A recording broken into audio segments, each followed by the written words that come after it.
اور جو نعمتیں تم کو میسر ہیں سب اللہ کی طرف سے ہیں. پھر جب تم کو کوئی تکلیف پہنچتی ہے تو اسی کے آگے فریاد کرتے ہو. پھر جب وہ تم سے تکلیف کو دور کر دیتا ہے تو کچھ لوگ تم میں سے اللہ کے ساتھ شریک کرنے لگتے ہیں تاکہ جو نعمتیں ہم نے ان کو عطا فرمائی ہیں ان کی ناشکری کریں.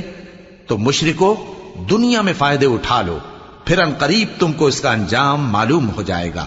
اور ہمارے دیے ہوئے مال میں سے ایسی چیزوں کا حصہ مقرر کرتے ہیں جن کو جانتے ہی نہیں.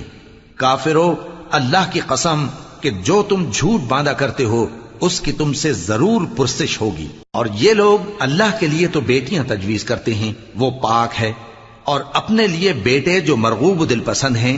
اور جب ان میں سے کسی کو بیٹی کے پیدا ہونے کی خبر ملتی ہے تو اس کا منہ غم کے سبب کالا پڑ جاتا ہے اور وہ اندر ہی اندر گھٹنے لگتا ہے.